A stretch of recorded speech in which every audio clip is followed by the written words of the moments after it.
We left off at the end of the last hour saying that in order to get jurisdiction over, we need three things: basis, long-arm statute, and notice. And we discussed basis, and now we want to finish up with long-arm statute and notice, and then we want to look at some problems.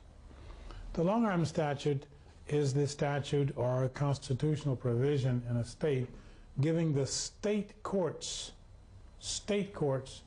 just enough additional authority beyond their boundaries so that a subpoena that's issued to somebody from California to a person in Massachusetts, that they're obligated to obey that subpoena if the long-arm statute gives the court that additional jurisdiction.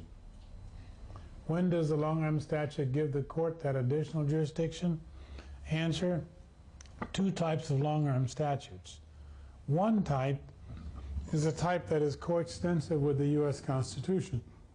This long-arm statute says our state courts have the additional jurisdiction they need to make people come back here and defend to the full extent permitted by the U.S. Constitution.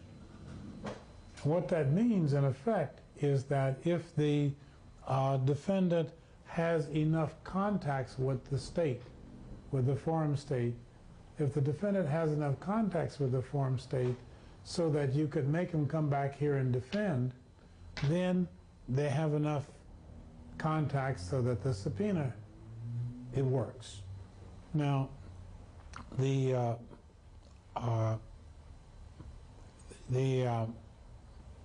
so there's a coextensive type. Most jurisdictions have the coextensive type. Some jurisdictions have the list type long-arm statute, and the list type long-arm statute is the type where the statute says if you did any of the things on this list, items A, B, C, D on this list, then our courts have the jurisdiction to make you come back and defend.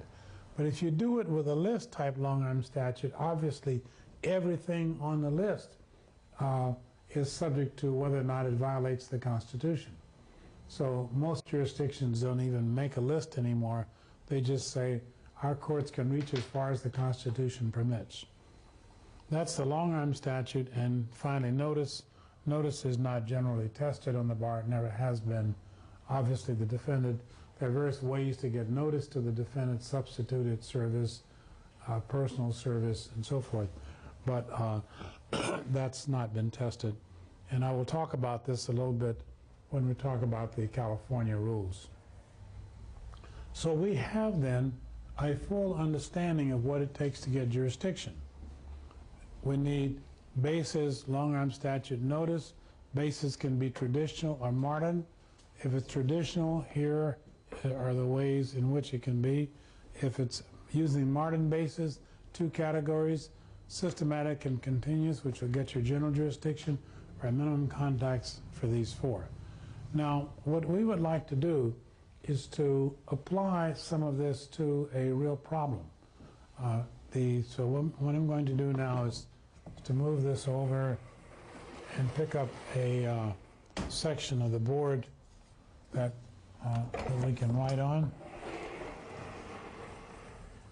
And let's take a look at one of the problems assigned for today, because the best way to understand this stuff is through doing problems. Let's begin with the question from the February '04 exam. This is a problem involving Paul, Tom, and Danko from the February '04. And this problem is as follows. Paul and Tom, and let's put some diagrams on the board here so we can kind of keep track of people. Here we are in state X. Here's state X here.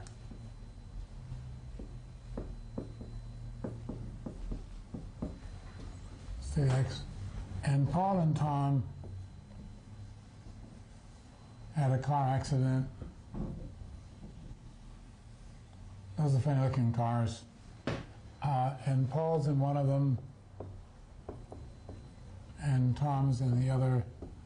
Actually, Tom is driving a truck. They have this accident in state X.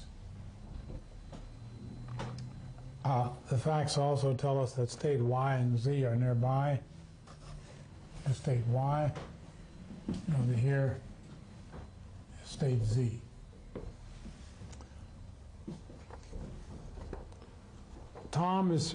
At the time of the accident, Tom was working as a delivery truck driver for Danco and was driving through state X to make some deliveries in state Y. So Tom was on his way here.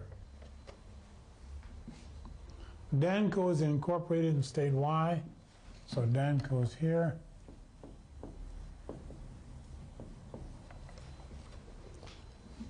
And has its principal place of business in state Z. Now you know that corporations have two places of citizenship for purposes of diversity, and the two places are the place of incorporation and the principal place of business. The place of incorporation doesn't usually present a problem. You know where that is, or they know where it is.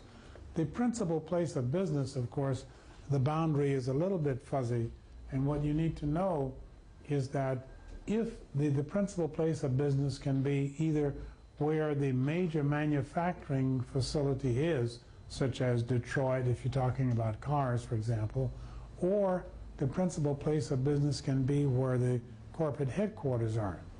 If a corporation has a principal place of business, like Detroit for cars, then that's their second place of residence, the place of domicile. Place of incorporation, principal place of business. They may be the same, they may be different. But many times corporations do not have a single principal place of business. And so if they don't have a single principal place of business, then the principal place of business is not where the manufacturing is, but where the so-called nerve center is, where the board of directors meet, where the corporate headquarters are. And the corporate headquarters don't have to be the same place where the corporation is incorporated. A lot of corporations are incorporated in Delaware for tax purposes and such things, but their principal place of business may be New York or someplace else. So the principal place of business then, I'll make a note here, the principal place of business is either the nerve center or the muscle center.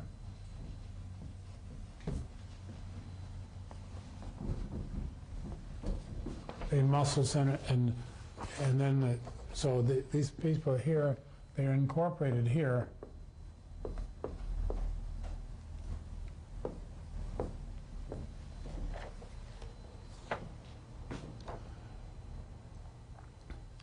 Danco does no business in state X. Okay. This brings us to the second paragraph. Paul, line 12. Paul filed a complaint against Danco in the federal district court in state X. So we have a lawsuit right here. Paul versus Danco in state X. On the basis of diversity, claiming $70,000 in property and personal injury. Only $70,000. This is based on diversity, and we know that if this is a diversity suit, we know what the two requirements are, that the parties need to be diverse and the amount in controversy needs to exceed $75,000. Well, are the parties diverse? Well, let's take a look here. The parties are Paul and Danco, and we know that Paul is a citizen of state X. We're told that in the problem. Let's put that up here so it's clear. Paul is a citizen of state X, and Tom is a citizen of state X. We're told that. And so here, Paul's a citizen of state X, and Danco is a citizen of these two places here. So we have the diversity, yes. The amount in controversy is not enough. So this.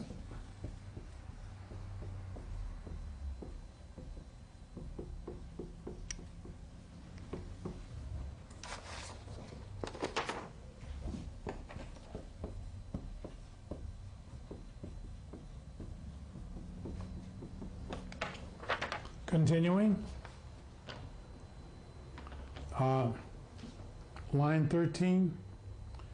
Danco was properly served with a complaint at its principal place of business. So Danco was served over here, and that's just fine. So we now have notice. Right here, Danco got notice. Now, State X court this is the State X. This is the federal court in State X. But the federal court, you mentioned that the federal courts, you should mention federal courts use the state long-arm statute.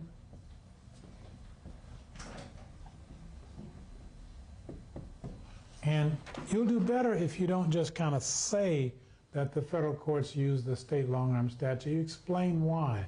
You explain that under the Erie Doctrine, in a case in diversity, the federal courts use the state substantive law and the federal procedural law. And the long-arm statute of a state is considered a part of the state substantive law. So the long-arm statute is part of the state substantive law.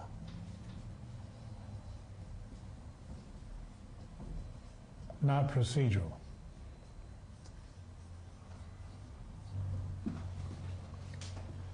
So this is really Erie Doctrine right here. So if you expel that out, rather than just kind of say it, you'll be better off.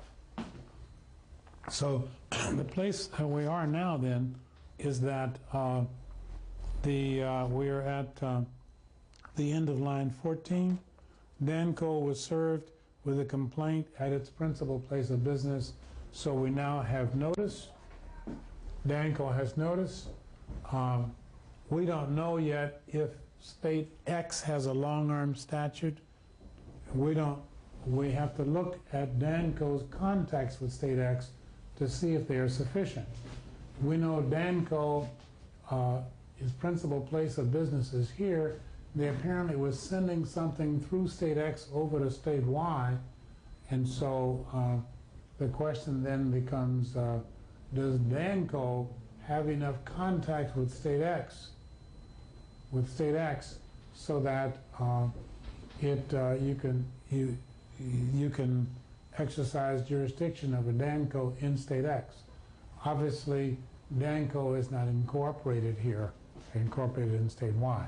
So does Danco have the minimum contacts with State X? We're going to have to answer that. So as to Danco, notice has been, we've got notice. We know that Danco got the notice. So this part is satisfied. Notice. Long-arm statute, we don't know yet.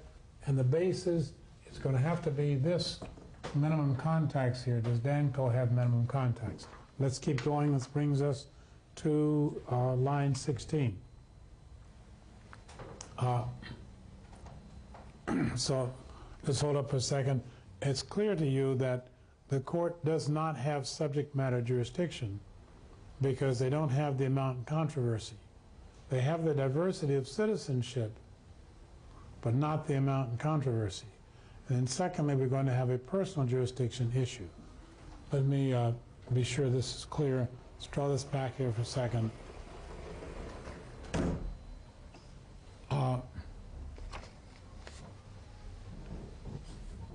I think what I really want is here. Jurisdiction over Danco. We don't know if we're going to get personal jurisdiction over Danco. Let's switch these boards back so that it's clear. I'm not switching them around.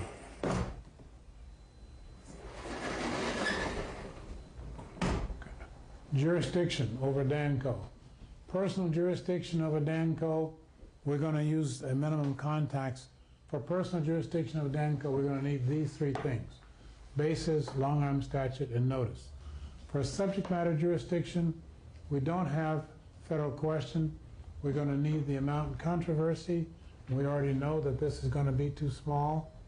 And this diversity of citizenship, we've got that part.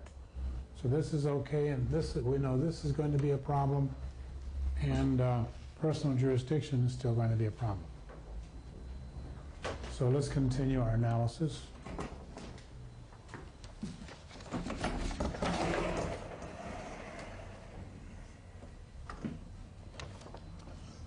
We are at line 16, appearing specially in a state ex court. Now, let's talk about that for a second, because if you are going to contest the jurisdiction of a court, if you're going to contest the jurisdiction of the court, if you go there and make a general appearance, that is consenting to the jurisdiction of the court. If you make a general appearance, you say, here, I'm here, Your Honor, representing the defendant, and you don't say anything more, that's a general appearance, and you are now consenting to the personal jurisdiction of the court. But if you make a special appearance where you are there for the limited purpose of litigating jurisdiction, okay, then you're not consenting to the jurisdiction. And so it's important that this was a special appearance made to litigate personal jurisdiction. So the facts are, getting back to line 16, appearing specially, that's important, in State X Federal District Court, Danko filed a motion to dismiss the complaint on the grounds that the district court lacked both subject matter and personal jurisdiction. So we're claiming that the federal district court doesn't have either one of these, personal or subject matter jurisdiction. Claiming that. We know what the problems are so far. Continuing to read line 18, and that Paul's action could not proceed without joining Tom, and the court denied the motion. And so Danko denied jurisdiction and said that you cannot continue without Tom. So Danko says that you must sue Tom.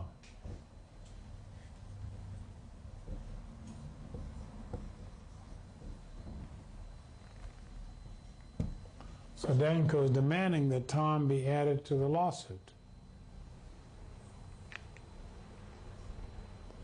Is Tom a person who must be in this lawsuit?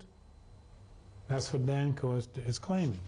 Well, to answer that question, whether Tom is a person who must be in this lawsuit, we are now at joinder of parties, and so Danko is saying that Tom must be brought in, compulsory joinder. You're required to add that Paul must add Tom to the lawsuit. So what we have to do is to look at Rule 19 and decide whether or not Tom is indeed an indispensable party. Indispensable parties must be brought into the lawsuit or the case will be dismissed. So the question is Tom indispensable? And we're going to have to look at Rule 19 to decide whether or not Tom is indispensable. Now, so continuing then, Danko says the court does not have subject matter or personal jurisdiction and that Tom must be joined. Let's make a note here of these claims. So Danko says, one, no personal jurisdiction.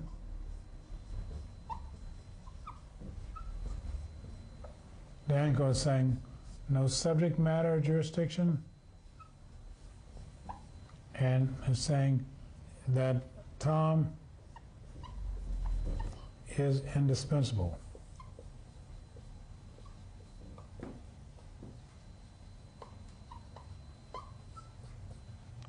So these are the three claims that have been made by Danko.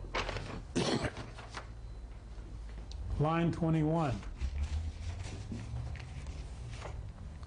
line 21, Danco then filed a counterclaim against Paul to recover $20,000 in damages to the truck. So Danco not only did this, but let's put their counterclaim in here also.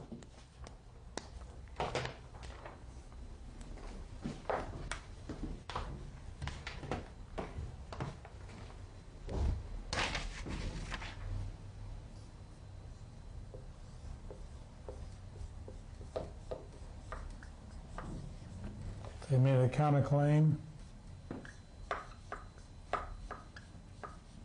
for $20,000.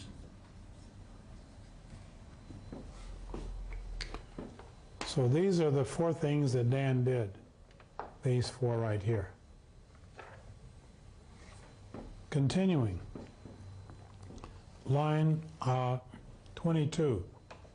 Paul moved to dismiss Dan's counterclaim. So Paul moved to dismiss this counterclaim on the grounds that the court lacked supplemental jurisdiction to hear the counterclaim. So Paul claims that so Paul is claiming no subject matter jurisdiction.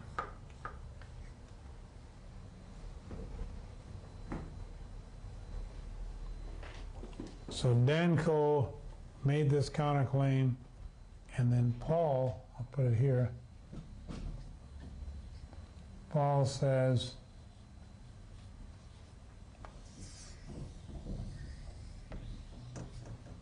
no subject matter jurisdiction over this counterclaim. Now, this is easy. We can dispose of this issue immediately because you and I know that counterclaims are compulsory. That is to say, if someone brings a cause of action for an automobile accident, and you want to counterclaim against them, that you must bring that counterclaim in the same lawsuit. Absolutely must do that. And if you don't, it is res judicata anyway, under the federal rules. The California, and we'll talk more about this under the California rules, California follows the primary rights rules. And under the primary rights rules, there are 4 primary rights protecting a person against personal injury, personal property, real property, and personality. And by personality, I mean these intangible suits such as defamation, invasion of privacy, emotional distress, those kinds of suits. So in California, we have these 4 separate primary rights: personal injury, personal property, real property, and personality. And you can file a suit within any one of these primary rights, and it does not affect your rights to sue separately, independently, in a different primary right. So you can have an automobile accident, sue someone for damage to the car, go to court, win the lawsuit, collect your money, go spend it, come back, and file another suit for personal injury that occurred in the same accident, so long as the statute of limitations hadn't run. In California, you have these 4 individual, 4 primary rights, whereas under the federal rules, the entire the res judicata and collateral estoppel applies. Let's back up for a second. If you have, even though you've sued inside of one of your California primary rights, it doesn't prohibit you from suing about the same transaction but a different primary right. Under the federal rules, the entire transaction is treated as one event, and you must sue for all the claims. Both sides must bring all the claims arising out of that transaction or occurrence in one lawsuit. So anyone who has a counterclaim, and fails to bring the counterclaim, they lose it altogether. So this $20,000 counterclaim, which Danco brought against Paul, has to be brought in that same lawsuit. It's compulsory. Since it is compulsory, you can appreciate that the courts are not going to require that the amount exceed $75,000. The counterclaim can be for $1. It wouldn't matter, because these counterclaims have to be brought so they can be for amounts which are less. So Paul's claim that the court has no subject matter over this $20,000 counterclaim is wrong. Okay, the court does have subject matter jurisdiction, and it's called supplemental jurisdiction. So we know how to deal with that. That takes care of that part. Let us continue.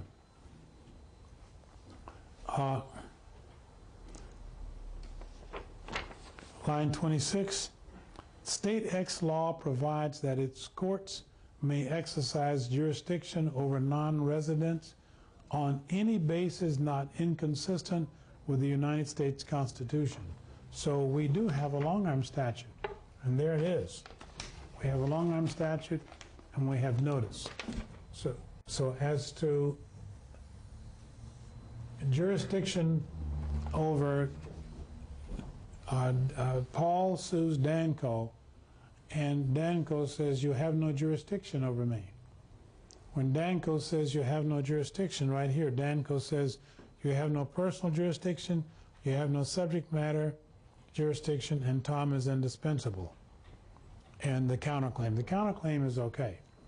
But these first three we need to look at more carefully. Does the court have subject matter jurisdiction? Let's take a look at this one. Does the court have subject matter jurisdiction over Danco? And for subject matter jurisdiction, we just need the amount in controversy. For subject matter jurisdiction, we need the amount in controversy and diversity of citizenship. The amount in controversy fails. It's only $70,000. We do have diversity of citizenship. That part's okay. So back here,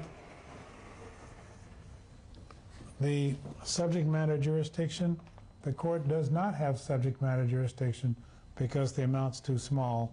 And one of the things which the bar examiners were testing here is they wanted to know, did you think you could add this $20,000 to the $70,000 that was already sued for to make up $90,000, and that would exceed the $75,000? And the answer is no.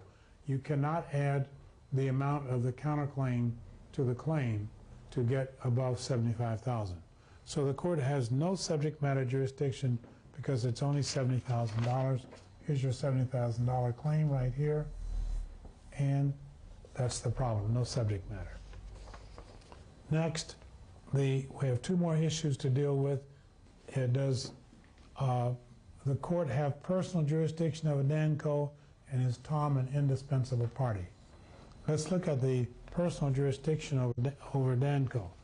Well, we know that in order for the court to have personal jurisdiction, personal jurisdiction requires a proper basis, a long-arm statute. We've decided the state has a long-arm statute. They told us so. So this part of personal jurisdiction is satisfied. Danco got notice. They told us so. So this part is satisfied. The only part we're left with is the basis. Does the state X have a proper basis for exercising jurisdiction over Danco? Well, what are Danco's contacts with state X? Well, that contact really is that they have their agent, Tom, driving a car through the state, a truck, and Tom is their agent.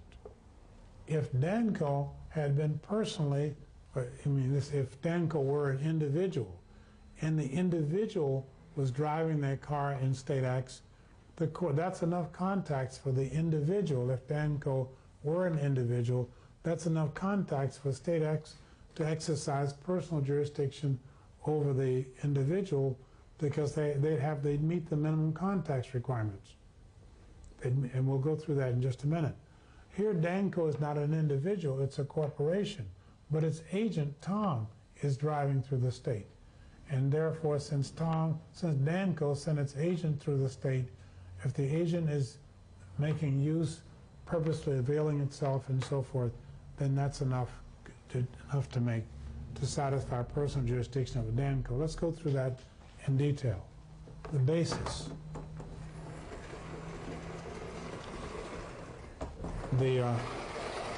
Sorry.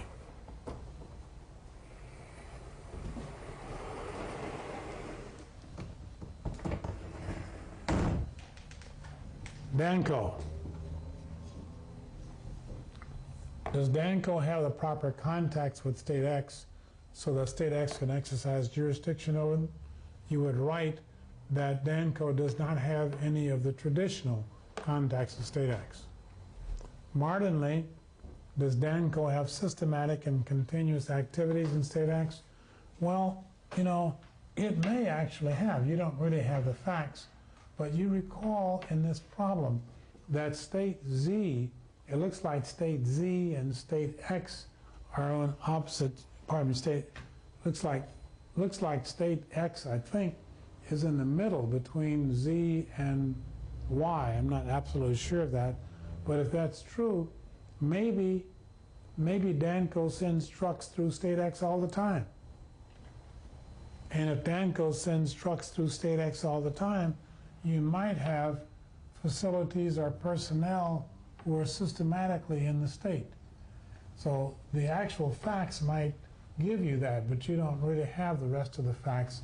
But you might bring that up to the bar examiners and point out that given the location of states X, Y, and Z, that it looks like that Danco may have drivers going through State X all the time.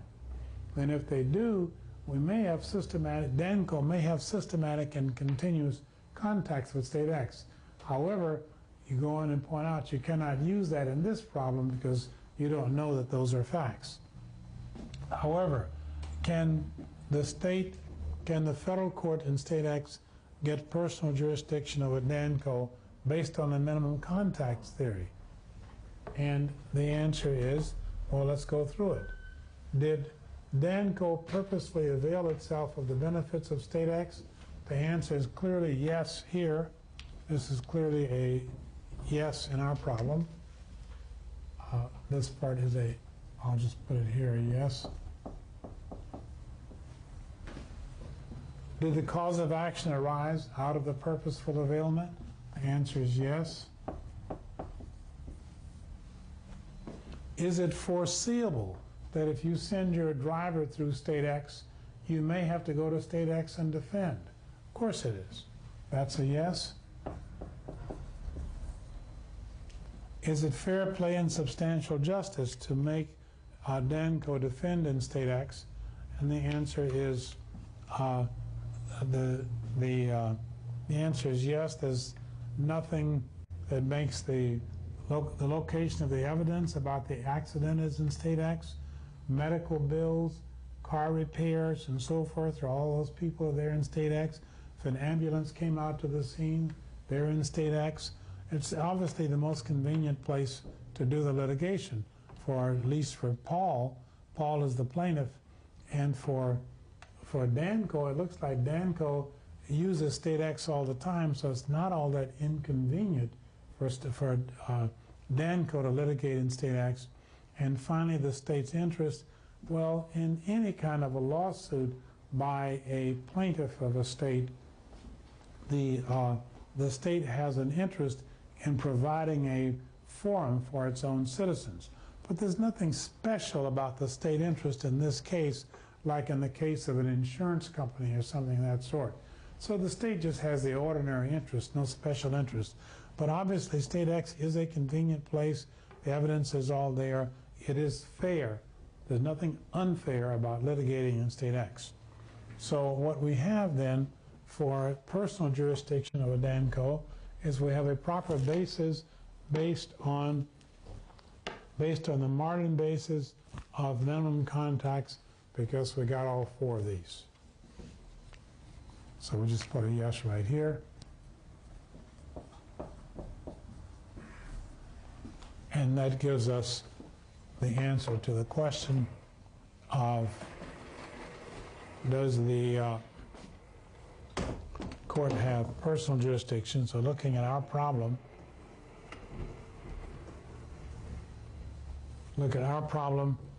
Danco says no personal jurisdiction. Danco will lose this argument. No personal jurisdiction, Danco will lose. I'll mark that here, Danco will lose.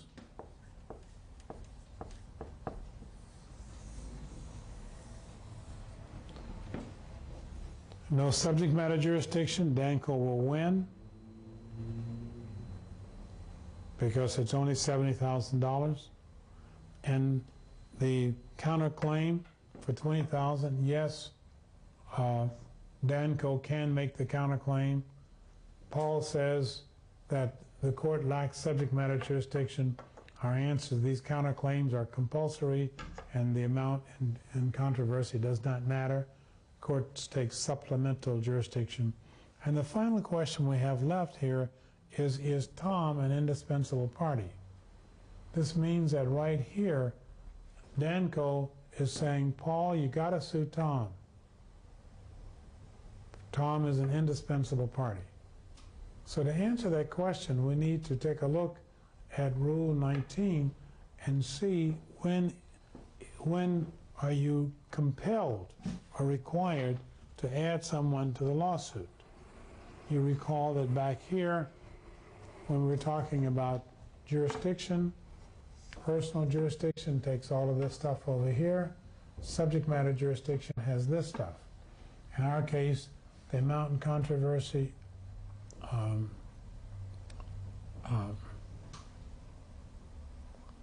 I'm sorry, look, joinder is where I want to be down here, I'm sorry.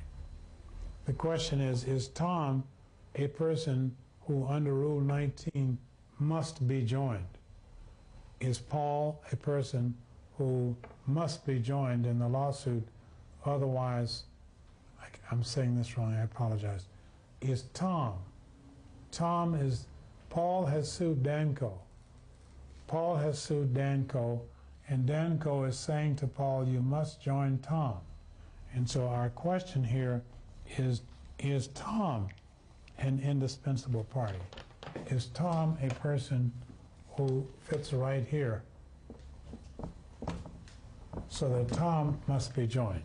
And that's the question that we're going to answer next, and that will complete the answer to this problem. Is Tom an indispensable party?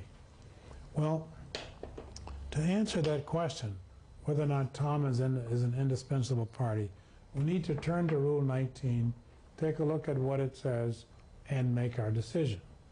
So to turn to Rule 19 and make that decision, I'm going to go back here and don't have a lot of room on the board. I'm going to erase some of this material here. I think this is all taken care of now. To review it just before I erase it, the $70,000 is not sufficient.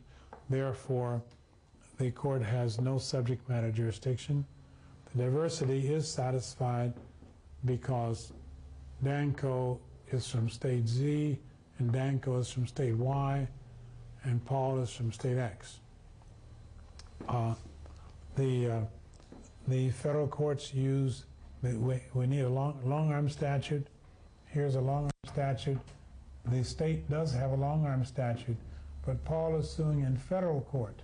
State has a long-arm statute. You need to mention that the federal courts will use the state long-arm statute and explain why. That the long-arm statute is part of the state's substantive law under the Erie Doctrine. That's what you needed to say there. So now we're going to erase this material and determine whether or not Tom is a person who must be joined under Rule 19. Is Tom a person who must be joined? So we're going to erase this material to make room for the rest of our analysis.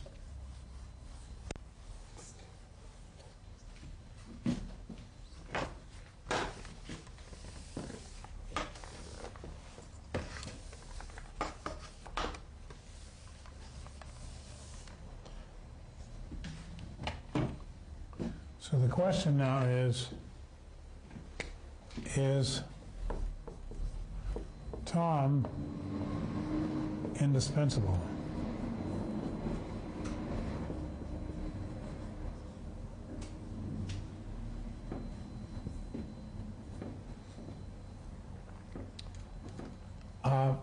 FRCP 19, there are two parts of FRCP 19. There's Rule 19A and Rule 19B.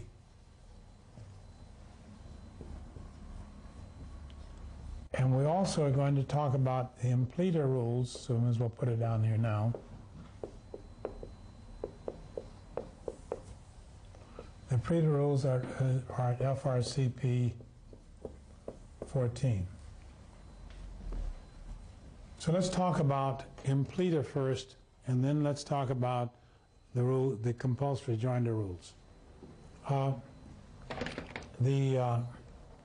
If you have a suit where this is a plaintiff, and this plaintiff is suing defendant 1, and here is defendant 2 down here, and the suit is plaintiff versus defendant 1. If the plaintiff sues defendant 1, and if defendant 1 believes that defendant 2 is responsible for all or part of the damages, then defendant 1 can implead defendant 2. This is the Impleader, and this is under Rule 14.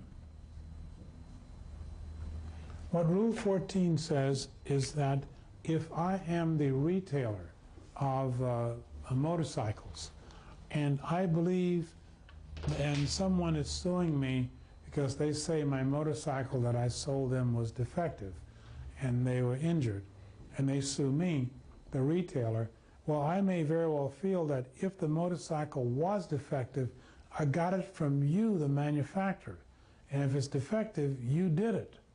Now, I'm still liable because everybody in the commercial chain of distribution is liable is strictly liable for the harm caused by a defective product. And if you, the motorcycle manufacturer, made a defective product, you're liable. You ship it to me and I sell it to the customer, I'm liable also. So when the customer sues me based on strict liability, my position is, well, if the bike was defective, you did it. And even though I may have to pay, say, $100,000 in damages, I want my money back from you because you're the one who really did it. And that's what Rule 14 does. Rule 14 allows this person, like the retailer, to implead the manufacturer to make sure that they get their money back.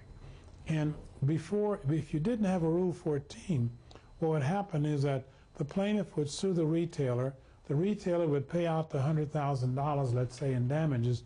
Then the retailer would bring a separate lawsuit against the manufacturer to get indemnified, and about 5 years later or so, and many thousands of dollars of litigation later, the retailer would finally get the money back from the manufacturer. It also presents other problems because the retailer here might lose the lawsuit and have to pay the $100,000, and when the retailer tries to get the money back from the manufacturer, they might lose that lawsuit and end up not getting their $100,000 back at all. If they do get it back, it's years later. It's a very inconvenient system. And so Rule 14 is there to deal with that. And Rule 14 says that this retailer of motorcycles can bring the manufacturer into the present lawsuit right now. You implead them under Rule 14, bring them in right now, so that if you lose, you get your money back all in one transaction. So this all happens in one lawsuit. But this Impleader action, defendant 1 against defendant 2, does not require separate subject matter jurisdiction. Because, for example, suppose the plaintiff sues the defendant for $100,000 using diversity, so you got more than 75. And then the defendant says, well, this defendant 2 is only responsible for 50 of it if I lose. Well, then the defendant couldn't bring this, defendant 1 couldn't bring defendant 2 in because you only got $50,000 in dispute. You don't want that sort of thing to happen. So there is no amount in controversy. There's no separate subject matter jurisdiction required. The courts take supplemental jurisdiction over this kind of impleader action. This kind of impleader action used to be called, the court used to take what was called ancillary jurisdiction. Ancillary jurisdiction is now incorporated into the idea of supplemental jurisdiction. Supplemental just means tack on, and so this is kind of tack on jurisdiction. If plaintiff has jurisdiction against defendant 1, the courts will take tack on jurisdiction here. So that's what Rule 14 Impleader is about, and what's going to happen in this problem is the following. We'll go through the details in just a moment. Paul is going to sue Danko, and Danko is going to say, gee, you must join Tom, because if you don't join Tom, we could end up being victimized. You sue us and we pay, and then we try to get indemnified from Tom, and we might lose that suit. So it's possible that we'd end up paying for what Tom did when we weren't supposed to. It's the same thing as the motorcycle case. Plaintiff sues defendant for defective motorcycle. Defendant pays the $100,000, let's say. Defendant pays the $100,000 to this plaintiff, and after paying the $100,000 to the plaintiff, the defendant 1 tries to get this back, and they might lose. And so they'd be out of their $100,000 altogether. And so rather than have that happen, the courts allow you to bring this person into the lawsuit now. And this is exactly the situation here that we'll go through in detail after the break. Paul sues Danko, let's say for $100,000, just to put a number on it. Paul sues Danko for $100,000. If Danko pays the $100,000, then Danko sues Tom, who was the actual tortfeasor, to try to get their money back, and Danko might lose that lawsuit. Res judicata and collateral estoppel do not apply, as you will see later. So Danko might lose this lawsuit, in which case Danko will never get its $100,000 back. So what Danko can do is to implead Tom under Rule 14 to bring Tom into the lawsuit right now. And since Danko can bring Tom into the lawsuit right now, Danko cannot complain that Paul didn't bring Tom into the lawsuit. Danko is saying, Paul, you should have sued Tom, because if you don't sue Tom, we might end up being victimized by inconsistent results in these 2 lawsuits. But Danko is saying to Paul, you should have joined Tom because we might end up being the victim. The answer is that's nonsense, because if Danko is worried about being that kind of a victim, the only thing Danko has to do is to simply implead Tom right here. Just implead Tom under Rule 14. So that's why Tom is not an indispensable party, because Danko can fix it if they want to. We'll take a break and come back and go through the details of this. Let's take 10.